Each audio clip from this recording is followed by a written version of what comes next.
In the heart of a fading city stands the Belmont Hotel. Once luxurious, now condemned, it looms like a ghost of the past. Its doors were locked after a series of disappearances in the 1970s. Yet, at night, lights are sometimes seen glowing in the upper floors, and neighbors swear they hear piano music drifting from the empty ballroom. 4 travelers, David, Emily, Chris, and Hannah, booked a room through an online listing that claimed the hotel had reopened. But when they arrived, the front doors groaned open to reveal a dusty lobby, and the receptionist behind the desk never blinked. They should have left, but curiosity and cheap rooms kept them inside. The group was given keys, real brass keys, heavy and cold. Their rooms were on the 6th floor. The elevator worked, though its buttons were worn smooth, and it carried them up with a sound like a sigh. Their rooms were frozen in time. Velvet drapes, cracked mirrors, yellowed wallpaper. On the nightstand of each room lay a folded piece of paper with the same message. Do not leave your room after midnight. Do not answer if someone knocks. They laughed nervously, assuming it was a prank. That night, as the clock struck 12, Hannah heard footsteps in the hall. Then came a knock at her door, gentle, persistent. She didn't answer, but the doorknob turned slowly on its own before falling still. The next day, they explored the hotel.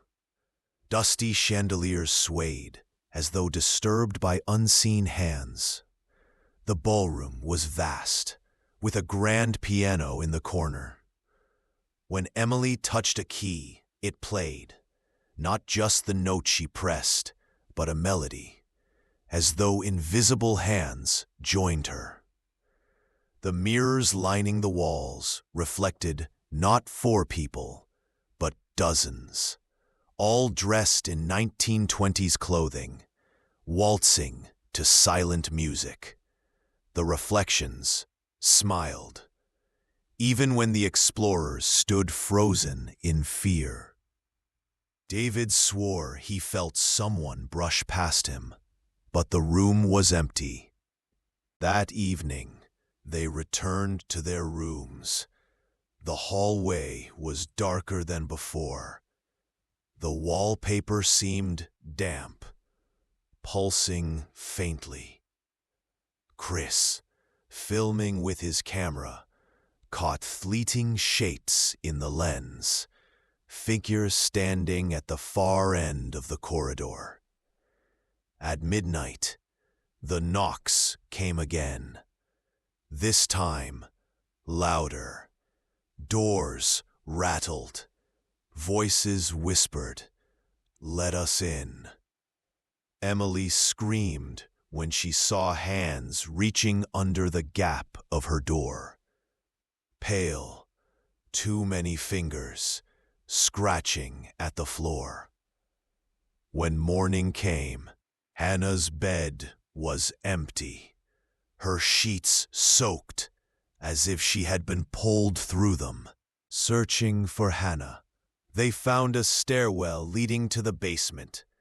The air grew colder, the walls slick. Down below, they discovered a boiler room, but inside were shelves filled with guest ledgers. Every name was written in ink. David turned the pages, his face pale. Their own names were there, All four. Dated 1973. A sound echoed behind them. Slow clapping. The receptionist stood in the doorway, though his eyes were black hollows now. "Welcome back," he said softly. When authorities investigated weeks later, the Belmont Hotel was sealed, its entrances chained. They found no signs of visitors, only dust. But on the 6th floor, the beds were neatly made. 4 brass keys lay on the nightstands, and from the ballroom above, faint piano music drifted through the air. Locals say if you walk past the Belmont at night, you'll see the chandeliers flicker. If you listen closely, you'll hear laughter, dancing, and the knock at your own door. And if you're foolish enough to answer, you'll never leave the Belmont Hotel.